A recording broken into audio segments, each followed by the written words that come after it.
Hey everyone, welcome to our YouTube channel. So in today's class we will discuss about ADR. This is our second lecture on ADR actually, and in this lecture we will discuss two questions: the comparative study of regular judicial system and alternate dispute resolution. तो इन दोनों ही topics का हमें compare करना है, ठीक है। सबसे पहले हम जुडिशियल सिस्टम को पढ़ने जा रहे हैं यहाँ पे। तो देखिए, जो इंडियन जुडिशियल सिस्टम है वो फॉलो करता है कॉमन लॉ सिस्टम को, and it is totally based on recorded judicial precedents जो कि हमें मिलते हैं British colonial legacy. Alright, and जो जुडिशियल सिस्टम है हमारा, अगर हम उसमें बात करें हायरार्की ऑफ कोर्ट्स की, तो आप देखिए यहाँ पे सबसे पहले हमारा आता है supreme court, which is also known as apex court, then high court and then district court. ये जो तीनों कोर्ट है ना, इनके पास एपिलेट जुरिसडिक्शन भी है।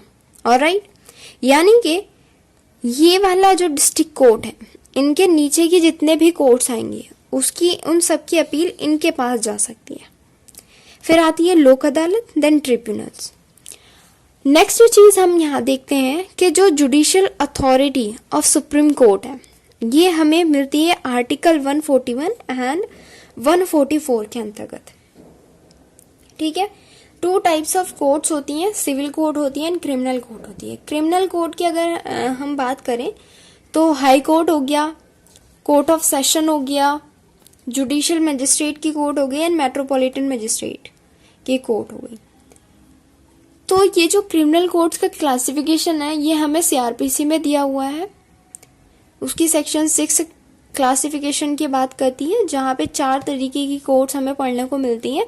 फर्स्ट कोर्ट ऑफ सेशन की, सेकंड जो है वहाँ पे judicial magistrate and metropolitan magistrate and then executive magistrate होता है वहाँ पे, ठीक है। नेक्स्ट यहाँ पे जो पॉइंट है वो ये है binding value of judicial precedents. अब देखिए क्या बाइंडिंग वैल्यू होगी, किन किन कोर्ट्स पे होगी। सुप्रीम कोर्ट पे होगी, सुप्रीम कोर्ट इटसेल्फ अगर ये कोई डिसीजन देता है तो इसको भी, ये भी बाउंड है उसको फॉलो करने के लिए, उस रूल को, उस लॉ को जो भी इन्होंने बनाया है। Then high court and lower court, यानी कि सभी कोर्ट्स पे, साथ ही साथ उन पार्टीज पे जितने भी जो भी लोग उस रूल से अफेक्ट हो रहे हैं, उस वर्डिक्ट से अफेक्ट हो रहे हैं, उन सब पे वो बाइंड होगा। Then PIL, public interest litigation. देखिए बेसिकली हम अगर बात करें तो जैसे मैंने आपको बताया कि 2 टाइप्स ऑफ कोर्ट्स हैं, civil court and criminal courts. जो सिविल कोर्ट्स होंगी ये गवर्न करती है कोड ऑफ सिविल प्रोसीजर से 1908 से, ठीक है। यानी कि सिविल कोर्ट के द्वारा जो है इस प्रोसीजर को फॉलो किया जाएगा in administering civil case in India, ठीक है। सिविल केसेस को सुनने के लिए, ठीक है, वहां पे हमें सीपीसी की जरूरत है। क्रिमिनल कोर्ट की अगर हम बात करें तो जो पावर है of various criminal courts is mention under the code of criminal procedure 1973। तो उसकी जो पावर है क्रिमिनल कोर्ट्स की, वो सीआरपीसी 1973 का जो सीआरपीसी है, ठीक है, उसके द्वारा डील की जाएगी। आप उसके चैप्टर 4 में देखिएगा सीआरपीसी के, वहां पे आपको इसकी पावर्स मिलेंगी, जो कि अगर मैं ठीक से याद कर पा रही हूं तो 26 से लेके 35 तक है पावर्स, ठीक है, क्रिमिनल कोर्ट्स की। तो उसके अकॉर्डिंग क्रिमिनल कोर्ट्स जो है मैटर्स को सुनते हैं। फिर वही बात judicial authorities of supreme court, Article 141 and 144 of the Constitution upheld the authority of jurisdiction given to the Supreme Court to make decision of upholding the law of the land. All right? तो उनके पास ये authority है supreme court के पास। All right? फिर आती है binding value of judicial precedents. तो जो सबऑर्डिनेट कोर्ट्स हैं are bound to follow the decision which is held by the higher court. Precedents are an important source of law in India, all right? Then PIL, public interest litigation, ये एक ऐसा effective tool है to advance social justice in India। ये बोरो किया गया था American tradition से of social action litigation. देखिए PIL में क्या होता है, ग्रुप ऑफ पीपल बहुत सारे लोग उससे अफेक्ट करते हैं। कोई अगर प्रॉब्लम है, जैसे कि बहुत इम्पॉर्टेंट केस लॉ है MC मेहता का एनवायरनमेंट को लेके, तो एनवायरनमेंट से क्या होता है, सभी लोग मोस्टली अफेक्ट हो रहे हैं, ठीक है। तो एक बंदे ने पब्लिक के इंटरेस्ट पे जाकर उसके लिए ये लिटिगेशन फाइल कर दी, तो वो कहलाती है पब्लिक इंटरेस्ट लिटिगेशन। तो हमारे जुडिशियल सिस्टम का ये भी एक पार्ट है। अब हम आते हैं अपना ADR पे, अल्टरनेटिव डिस्प्यूट रेजोल्यूशन। ADR क्या होता है? ADR is the procedure for settling disputes without litigation such as arbitration, mediation और नेगोशिएशन। तो यहाँ पे क्या बात चल रही है? यहाँ पे ये बात चल रही है कि जो ADR है वो कैसा काम करता है। तो ADR आप एक तरीके से कह सकते हो आर्बिट्रेशन का रूप है, मीडिएशन का रूप है, नेगोशिएशन कराता है दो पार्टीज के बीच में। It includes high profile labour disputes, divorce action of personal injuries claims etcetera. तो ये चीज़ें इसमें इंक्लूड होती हैं। Alright, one of the reason parties में prefer ADR procedure are often collaborative and allow the parties to understand each other position। ठीक है, तो यहाँ पे ये क्या होता है, ये कोलैबोरेटिव होता है और पार्टीज को अलाउ करता है कि वो एक दूसरे की पोजीशन को समझ सकें। तो ADR बेसिकली मीडिएटर का काम करता है एंड आर्बिट्रेटर का काम करता है, नेगोशिएशन का काम करता है। ठीक है, अब देखिए हमने अल्टरनेट डिस्प्यूट रेजोल्यूशन को भी फ्लो चार्ट के थ्रू समझाने की कोशिश की है। तो इसमें सबसे पहले आर्बिट्रेशन आता है। तो a person similar to an informal trial, ठीक है। फिर उसके बाद आर्बिट्रेटर क्या होता है, a person given power to resolve dispute. Then mediation, it used in parties come to mutually agreeable solution.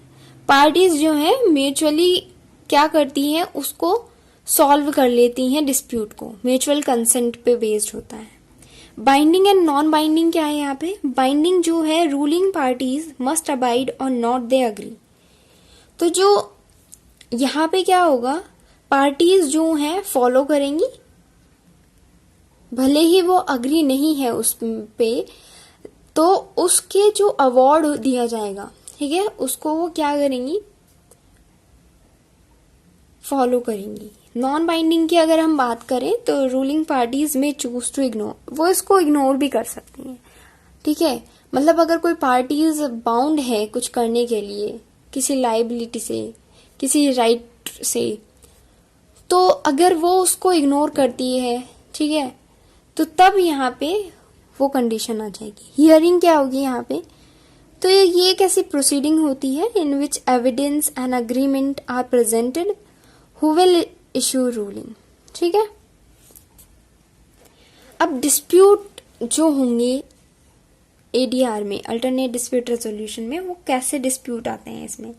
तो देखो, फैमिली एंड डाइवोर्स से रिलेटेड डिस्प्यूट्स आएंगे, हाउसिंग से रिलेटेड डिस्प्यूट्स आएंगे, नेबरहुड से रिलेटेड डिस्प्यूट आएंगे, कंज्यूमर इश्यूज से related dispute आएंगे, एनवायरनमेंट से रिलेटेड डिस्प्यूट आएंगे, जैसे कि मैंने आपको बताया पर्सनल इंजरीज अगर हो जाती है तो आप ADR में जा सकते हो, एम्प्लॉयमेंट से रिलेटेड जा सकते हो, बिजनेस से रिलेटेड जा सकते हो, जैसे कि पहले ही बता दिया गया कि हाई प्रोफाइल लेबर जो डिस्प्यूट्स होते हैं वो भी ADR में जाते हैं। अब इसके बेनिफिट्स क्या हैं, ADR के क्या बेनिफिट्स हैं? तो देखो, ये जो है ना, लो कॉस्ट यहाँ पे पड़ती है, लेस कॉस्टली है, greater privacy than courts, less time ज़्यादा कंज्यूम नहीं करता, less formal and more flexible than court proceeding. अब देखो, कोर्ट प्रोसीडिंग में क्या होता है, अगर हम बात करें तो प्रॉपर तरीके से ट्रायल चलता है, कब फैक्ट्स इशू हो रहे हैं, ठीक है, कब आपके एविडेंस लिए जा रहे हैं, आपको कोई भी एविडेंस देना है, आप एप्लीकेशन फाइल करोगे। यहाँ पे ऐसा कुछ नहीं है, फ्लेक्सिबिलिटी है और इजीली यहाँ पे वर्क होता है। Alright, and less need for an attorney in simple disputes, and less adversible भी नहीं है इतना. Now there are some advantages. इसी का ही रूप अगर हम लें तो देखिए, टाइम एफिशिएंट है, protects the interest of both parties, दोनों पार्टीज के इंटरेस्ट को प्रोटेक्ट करने की बात करता है. मतलब अगर हम बात करें तो म्यूचुअल कंसेंट की बात वही है कि दोनों की रजामंदी से वो जो केस है वो सॉल्व हो जाए. तो यहाँ पे वही उसी पॉइंट को ये डिस्कस करता है. न्यूट्रलिटी होती है यहाँ पे, मेंटेन कॉन्फिडेंशियलिटी, ये नहीं कि दूसरे पर्सन की बात को आप जो है बहुत बड़ा तूल दे रहे हैं, ऐसा नहीं होगा. उसकी बात को प्रॉपर तरीके से रखा जाएगा. लेस फॉर्मल होते हैं and party attorney mayor control. There are some disadvantages of alternate dispute resolution, like no guaranteed resolution, arbitration awards are final, and unfit cases for ADR, procedural limitation, loss of judicial remedies का loss होता है यहाँ पे, and exclusion of other parties, जो दूसरी parties होती हैं उनका एक्सक्लूजन हो जाता है, and protection of legal rights का यहाँ पे कोई प्रोटेक्शन नहीं होता. ये अब तक हमने दोनों का जनरल बता दिया. नेक्स्ट वीडियो में हम इसका कंपैरिजन डिस्कस करेंगे. वीडियो बड़ी हो गई है तो इसलिए हमें इसको यहीं पे रोकना पड़ेगा. आपको हमारी अगर वीडियो अच्छी लगी है तो प्लीज़ लाइक कीजिए, शेयर कीजिए और चैनल को सब्सक्राइब कीजिए. एंड कोई भी क्वेरी है तो आप हमारे इंस्टाग्राम पेज को विजिट कर सकते हैं, वहाँ पे हमको डीएम कीजिए अगर आपको किसी भी चीज़ के नोट्स चाहिए. Thank you so much guys.